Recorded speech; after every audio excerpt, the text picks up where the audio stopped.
Hello everyone and welcome to another episode here. Well, another video here on the Cycling Dane Extra channel and the podcast, of course. And as always, I'm joined by Patrick Blake of Outdo Cycling. And I mean, Patrick, today we're discussing one of the stories of the transfer season, which hasn't really been finalized. And that is Tom Pidcock and the situation at Ineos Grenadiers.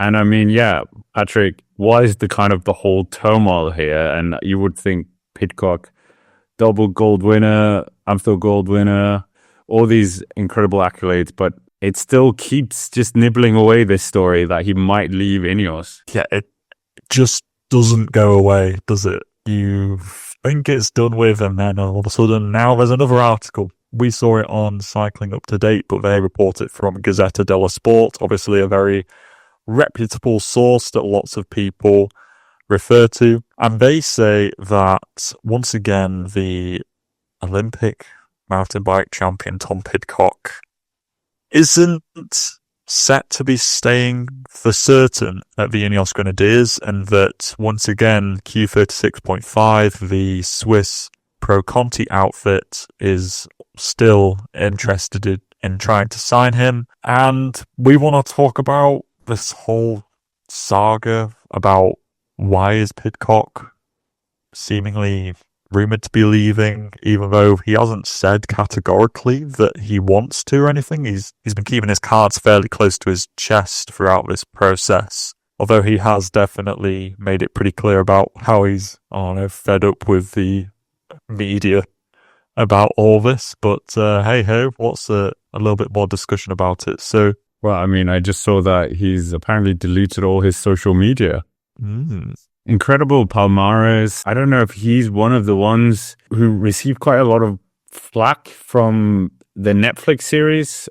We always talk about this immense effect that Netflix can have on people, like the Drive to Survive, etc. But it also it's like a double-edged sword. Like, if people like you, they absolutely love you. But if you kind of give a hint of something, then maybe that can be amplified here. But yeah, is an ego a problem in this whole saga? I mean, he came up through the ranks as an under-23 Giro d'Italia winner, as won Paris-Roubaix as well as a junior, and I think also in the Espoir.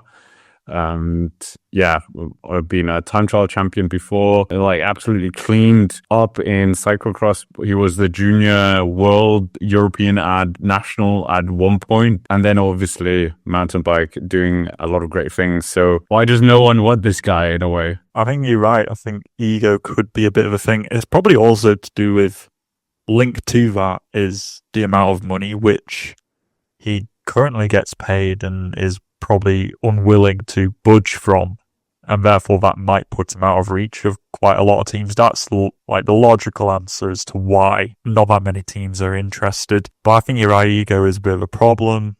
Like you say, the Tour de France Unchained didn't really put him in that brilliant of a light. There was the sort of unsettled discussions with Steve Cummings about what Pidder's role was in the team and what he wanted him to do, and working for others, and how he didn't like that. And that certainly came to a bit more of a, boiled up a little bit more, because although he said that wasn't true, other teammates of Pidcock have said that it was true, and that sort of feud was an actual, was a reality, and that they don't get along very well. So whether it's to do with the relationship with Pidcock and the team of Ineos, that they don't get along anymore, that's even to say that they got along with in the first place, so that's presuming something. But I think ego is a big problem here. Perhaps Pidcock had such promise as a youngster, and there's only so long you can keep kind of calling back to that promise of talent without generating results. I think the results are mainly being GC focused ones, because he is a good one-day racer. Like, there's absolutely no denying that, because he's won Stadi and he's won Amstel Gold Race, and he's very consistent. Well, he's pretty consistent at least, but he's quite a good one-day racer. So I think it's more to do with the Grand Tour pressure. What do you think? That's a fair assumption? Yeah, we've spoken about that a lot, where it's kind of like, yeah, even at like the rouleur, like a few years ago, the question that was on everyone's lips is, are you going to win the Tour de France? Are you the next Tour de France winner for the UK? And that pressure he must feel. And like having the highest salary, he's got a salary at one point which was higher than Remco Evenepoel. As you said, one day racer, yeah, really good, but he's not won the Vuelta a España. He's not a multiple world champion on the road. So yeah, I don't know how that's going to happen, but you said that there was mentions that he was going to stop mountain biking, stop cyclocross, and really be determined on the GC gold. I'm not going to say is it too late. I'm just saying, is he going to be able to do that? And that's a lot of pressure to completely shift away from what he's really good at. Yeah, it's a good point. But I think he does seem pretty determined to do this. It's mentioned across a few sources that he's said to his girlfriend and also to the media, he's like, I want to focus fully on the road now, because he wants to get those last few percent points in the road, and maybe that could be the difference between where he is and actually being competitive in Grand Tours consistently. So I think there's still more to come from Pidcock. I don't think we've seen his final GC form just yet. I think he's just been spreading himself a bit too thin across the multiple disciplines, where it's probably just very hard to maintain a high fitness peak from, December doing your cyclocross all the way through to through the classics, the Ardennes, and then into the Tour. You probably just end up very mentally and physically fatigued by that point. So I think that if he does focus on roads solely, I reckon we could see a bit more of Pidcock. But I think maybe that's straying a bit too far from this discussion. It's why is nobody else wanting him? That's the main question here. Like, why is it only one Pro Conti team that's in the discussion here trying to buy Pidcock? It's not a team stacked with talent, and I don't think it's a particularly good fit for Pidcock. I think going here would be a big mistake.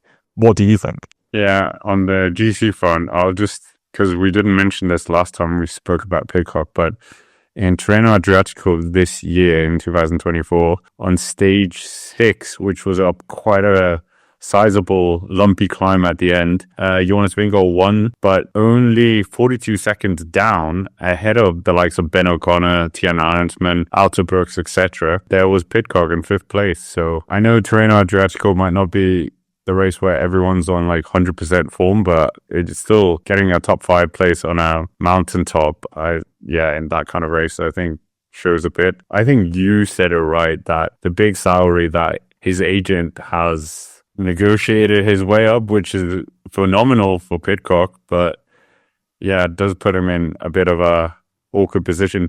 Like Red Bull Bora Hansgrohe, we've talked about them before. They offered Remco Evenepoel 10 million euros reportedly. So you would think they would be fine matching this to get another rider into their stable that has this incredible accolades. He rides the Red Bull helmet, like we've said countless times, and having the Olympic and I think world mountain bike champion as well. You would think that would be something that they would invest in. So that one's really confused me why they've suddenly disappeared. You get Little Trek and all the teams that have kind of filled up their roster, but yeah, the fact that Red Bull Bora Hansgrohe has kind of evaporated in these transfer links is a peculiar one. Yeah, I agree. I think that team does seem to provide a good fit, considering that I don't see a big Ardennes Classics leader in their roster. Although, to be fair, Maxime Van Gils is still rumoured to be going here, so we still don't know whether perhaps they're looking at him instead if he's a little bit more affordable. But I think you're right, Pidcock does make sense for Red Bull Bora Hansgrohe. Maybe it's on his end. Maybe he doesn't want to go there. Maybe he sees a future conflict with Roglic in terms of leadership. It's possible. But in terms of money and the kind of harmony of the team, you'd think that Pidcock would fit quite well in Red Bull Bora Hansgrohe. But what about some other teams? Should we just speculate on who else might be a good fit for Pidcock to go to, who might have the money to... You have to factor in the space as well. Well, yeah. What is it, 30 that you're allowed? Yeah. There's Melissa Pike. UAE has still got 29. I doubt he'd go to UAE. I really doubt that he would do. There's just, if he's focused on wanting leadership opportunities, there's no way he'd go to UAE. I was going to say Bahrain Victorious, but they've got 30 riders. I've said Alpecin de Koenig in the past. I'm not sure whether they would do. Perhaps a lot of their budget, like, understandably goes towards a specific two candidates of Mathieu van der Poel and Jasper Philipsen, and maybe they just don't have the money extra to spare. But I still think Alpecin would be a decent fit. I was going to say Lidl Trek, but they've got 30 people. You know, you'd think that Lidl's brought in some decent money in there. I don't think they have a big Ardennes leader at the moment. They've got Thibaut Nace, but perhaps they'd look for somebody a bit more certain at the moment. I know the Skelmer Jensen, of course. I'm sorry for the disrespect there, Scott. But, you know, they might bring in Pidcock.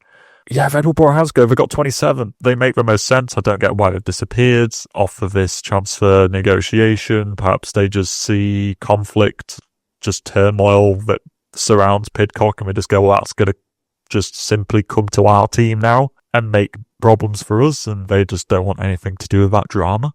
Finishing on our last point, do you think Ineos Grenadiers would be better off if they didn't have Pidcock in their team? They have had a lot of changes in personnel, apparently. Yeah. Reportedly. Let's use that word. It sounds good.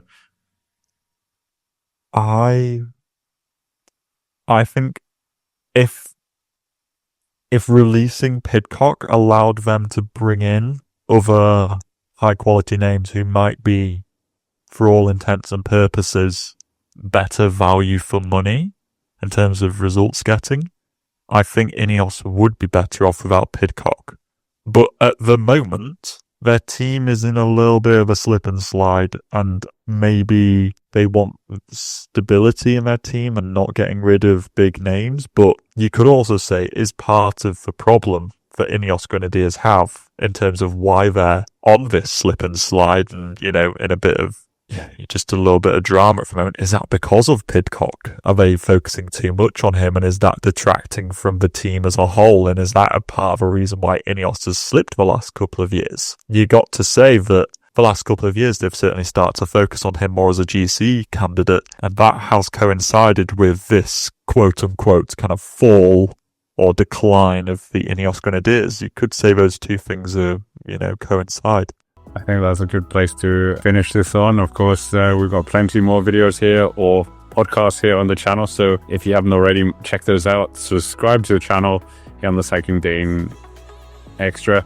And as always, check out Audio Cycling, but it's currently in hibernation, so we'll have to wait for that. But we have got our team previews as well out, so be sure to check that. But for now, thank you for watching, and we will see you in the next one.